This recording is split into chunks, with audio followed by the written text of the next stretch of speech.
YouTube से मैं question pick कर रही हूँ रिपु दमन जी का। रिपु दमन जी ने बताया है कि ये निवेश करने वाले हैं 15 साल तक। इनकी एज है 38। अब देखिए इनके पास है पराग पारिक का फ्लेक्सी कैप 15,000 की सिप यहाँ कर रहे हैं। एसबीआई के कॉन्ट्रा फंड में भी 15,000 की सिप चल रही है। मोतीलाल के मिड कैप में इन्होंने लिखा 1 लाख। अब पता नहीं ये लमसम है कि क्या है, बस 1 लाख का अमाउंट लिखा है। बंधन स्मॉल कैप में 10,000, एचडीएफसी के डिफेंस फंड में 10,000, टाटा के स्मॉल कैप फंड में 10,000 और कोटक के मिड कैप में भी 10,000। तो 80,000 रुपये पर मंथ जो है ये निवेश कर रहे हैं। तो मुझे लग रहा है ये सारे अमाउंट जो हैं 10,000 15,000 मिला के 80,000 हो रहे हैं जो है इनके सिप का पोर्टफोलियो। और मोतीलाल का जो मिड कैप है मुझे लग रहा है वहाँ पे उन्होंने लमसम डाला है, क्योंकि ये व्हाट्सएप पर नहीं है, हम इनसे बात नहीं कर पा रहे हैं। पर ये पोर्टफोलियो है 15 ईयर्स के लिए। अगर ऐसा पोर्टफोलियो है तो अनूप आपके क्या व्यूज हैं इस पर? तो अगेन यंग है। I think there are 6-7 funds if I am not wrong what you are showing on your screen. एक फंड आई थिंक जहाँ पे सिप जा रहा है विच इज डिफेंस फंड है, विच इज नैरो फंड है। Story अच्छा है, बिजनेस अच्छा हो सकता है, वैल्यूएशन शायद फेवरेबल में नहीं है।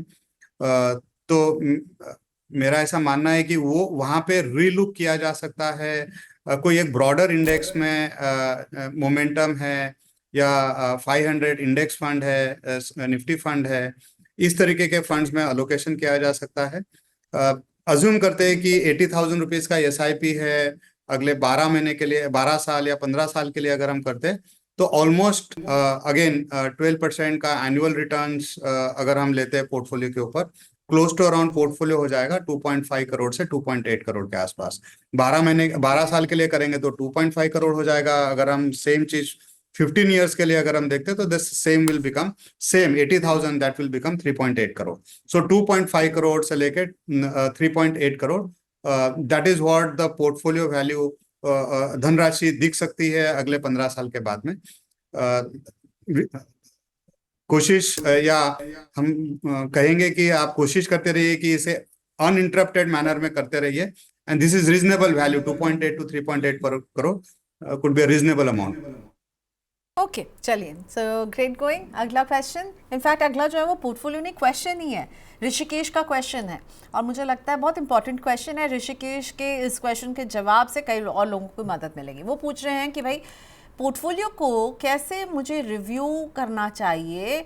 अगर लॉन्ग टर्म का टारगेट है तो अगर मैं 10 से 15 साल के लिए निवेश कर रहा हूँ तो ये एक लंबा समय है, तो मेरे को 1 साल में रीबैलेंस करना चाहिए, 2 साल में रीबैलेंस करना चाहिए।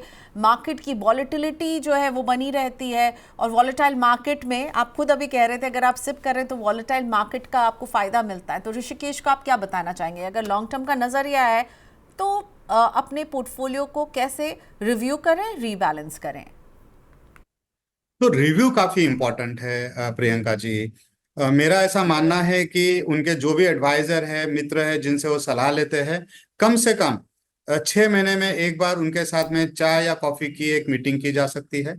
वो चाय और कॉफी के मीटिंग में ऋषिकेश जी अपने साइड में अगर कुछ चेंजेस है तो वो उन्हें बताए, और उनके एडवाइजर अगर मार्केट में या जो पोर्टफोलियो में अगर कोई उन्हें लगता है कि कोई चीज ऐसी है जो उन्हें बतानी चाहिए ऋषिकेश जी को, वो उन्हें बताए।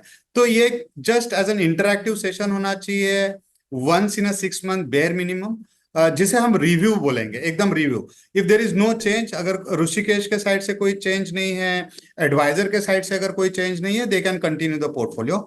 एंड व्हेनेवर कभी भी ऐसा मान के चलते कि कोई स्ट्रेटेजी में चेंज हुआ है, कहीं फंड मैनेजर चेंज हो गया है, कहीं एट्रीब्यूट्स स्कीम के चेंज हो गए, या मार्केट का सिनारियो, फंडामेंटल सिनारियो चेंज हो रहा है, उस टाइम पे अगर हमें लगता है कि रीबैलेंस करना है तो I think that is where the rebalancing का रोल आता है।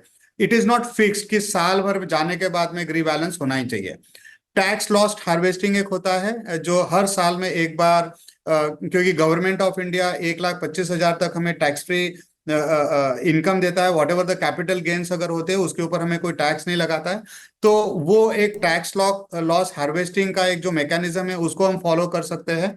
वो एक साल में एक बार आपको मौका देता है थोड़ा फंड्स को रिबैलेंस करने का।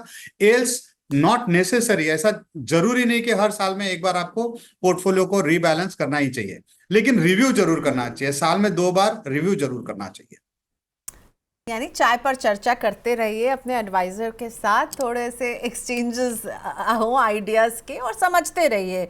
ऐसा नहीं है कि हाँ 10 से 15 साल है तो उसे देखना नहीं है पोर्टफोलियो को, रीबैलेंस करना है या नहीं ये बात की बात है, रिव्यू ज़रूर करें परफेक्ट और उसको परफेक्ट। ट्रैक करते रहें। Very nice. चलिए अगला क्वेश्चन विक्की जी का लेकर आते हैं। विक्की जी जो है वो 20 साल तक इन्वेस्टमेंट करने वाले हैं और 1 साल पहले उन्होंने अपनी इन्वेस्टमेंट शुरू की है। एज है 40, गोल है 3 करोड़, सिप कर रहे हैं 15,000 रुपए की, और आ गया वो पोर्टफोलियो 1,000 रुपए और 15 फंड्स।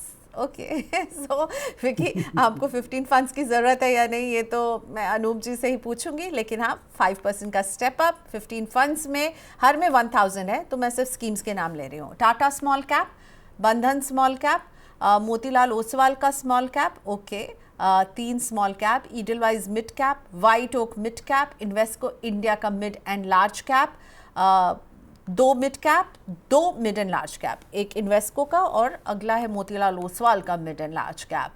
निप्पॉन इंडिया का इन्होंने लार्ज कैप लिया है, और आईसीआईसीआई का भी लार्ज कैप, पराग पारेख का फ्लेक्सी कैप, एचडीएफसी का फ्लेक्सी कैप, कोटक का मल्टी कैप, निप्पॉन इंडिया का मल्टी कैप। ओके, तो हमने शुरुआत की थी शो की इस बात से कि क्या फ्लेक्सी कैप और मल्टी कैप दोनों होने चाहिए, तो 2 flexi cap 2 multi cap.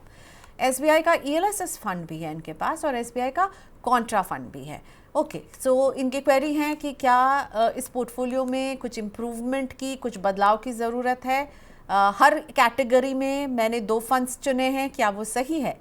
Okay Anoop, I think इस पोर्टफोलियो पर आपको थोड़ा सा काम करना होगा, और विकी जी के लिए हाँ इस जी हाँ पोर्टफोलियो जी, को काम थोड़ा करने की हमें, जरूरत भी है प्रियंका जी। यस बताइए क्या करें काम इनके करने की पोर्टफोलियो में। काम करने की जरूरत है।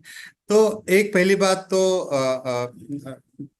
Too much diversification, thinly distributed है, तो वो एक चीज हमें नहीं करनी चाहिए, क्योंकि जब आप थिनली डिस्ट्रीब्यूट करते हैं तो आपके कहीं ना कहीं रिटर्न डाइल्यूट हो जाते हैं। तो कहीं ना कहीं आपके पोर्टफोलियो को बढ़ाने के लिए आपको ही काफी मेहनत करनी पड़ेगी। तो एक सबसे काम हम पहला काम कर सकते हैं कि इन फंड्स को या तो 3 या 4 फंड या मैक्सिमम 5 फंड रखें, और हर एक कैटेगरी का ओनली एक फंड ले। आप डिसाइड कर लीजिए कि या तो आपको फ्लेक्सी कैप फंड लेना है, या फिर आप सेपरेटली स्मॉल मिड लार्ज लेना चाहते हैं। बिकॉज एक साइड में आप फ्लेक्सी कैप फंड ले रहे हो और दूसरी साइड में आप लार्ज मिड स्मॉल भी ले रहे हो, which is again becoming a flexi cap fund also. But diversified fund में ही, जैसे मान के चलिए आपके पास में कॉन्ट्रा है, which is basically more like a value style fund. You can still have a consumption fund, which is again a diversified fund. You can still have an innovation fund, which is again a diversified fund. But mandates are little different. और you can have some factor funds, momentum हो गया, micro cap हो गया। तो इस तरीके के funds अगर आप, you can just have 3-4 funds, maximum 5 funds. तो ये एक आपको पहला काम करना पड़ेगा।